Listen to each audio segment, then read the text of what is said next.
with a true legendary icon in the wrestling business, George the Animal Steele. George, I want to thank you very much for coming and joining us for this program. I want to ask you how long, roughly, how many you've been in the business?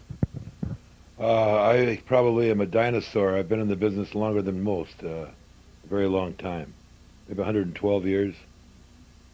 112 years.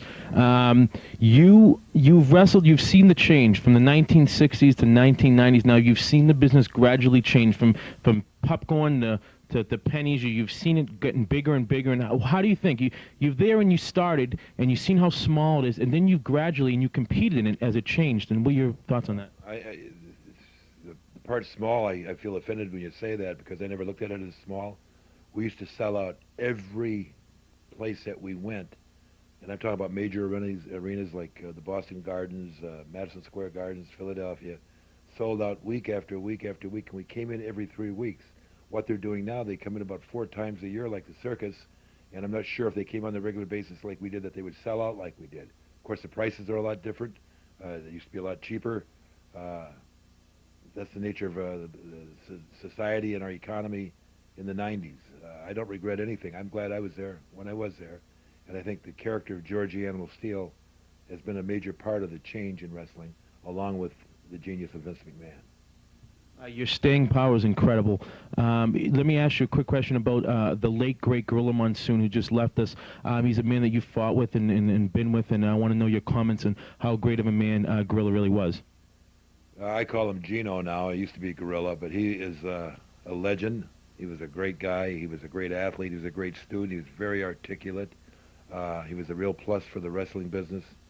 He called it like he saw it. I'll never forget when they were closing the Boston Gardens. They were asking different guys what they thought of it. Most of us had a lot of nostalgia and good feelings about it. He said, and I'll never forget it, it was a stinking old building. That's all it was. Had no air conditioning. I sweat my ass off in here, and I'm glad they're closing it. That was his, but that's the way he was. He called it like he saw it. And if you were promoted, what would you change about this sport? If somebody gave you all the power tomorrow, you had 25 to 30 wrestlers on your thing, you had your own promotion, what would you do? What would you bring back? What would you make it as your signature of George Steele? I would turn my back and walk away from it. I have no desire to promote. I have no desire to be in control of other people's lives. It would not be for me. I would never do that. You mentioned earlier you had some influence on Prince Albert, on young stars. You liked helping out. What other influence? Have you ever had any other influence on other stars coming into this business? I think I've had an influence on a lot of major stars, just talking to them, directing them a little bit when things get a little hard, not to give up, to keep fighting. Yeah, I think I've had an impact on the business, major. What was one of the most memorable steel cage matches you ever had? Oh God, every one of them. I mean, we had some wild matches in the cage years ago.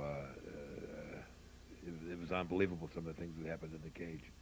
I didn't like cage matches. They weren't designed for me. Some people thought they were there to keep me in the cage. I think it was there to keep me away from maybe getting a table or chair or whatever. They were very confining. I think I had claustrophobia a little bit. I just never liked the cage. Very dangerous match.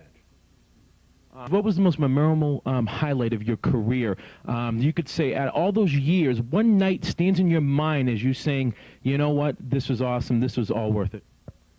Well, actually, I really didn't participate a whole lot in the match. It was in Detroit, my hometown. The wrestling had gone kaput there because of poor promotions.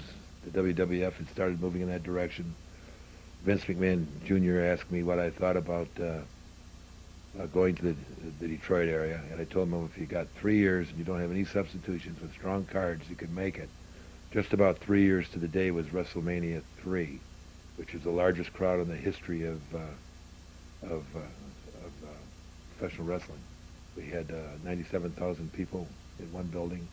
I say professional wrestling is the largest indoor crowd for any form of entertainment, period. That's in the Guinness Book of Records. So I just being part of that show, Savage was wrestling Steamboat. They had Elizabeth in one corner, me in the other, and I had an opportunity to push Randy Savage off the top rope and help Steamboat beat him in front of all those people in my hometown. It was great. That was the biggest thrill, I think. Of course, it's the biggest thrill I think any of the wrestlers ever had. It's the largest crowd ever assembled. I think it was too. George, I don't want to type your time. I want to thank you very much and say that you are a true icon in this business, and I want to thank you very much. Don't call me a goddamn icon. Don't you ever call me names like that again. Do you understand? I'll take you back to February. Now get out of here. Get.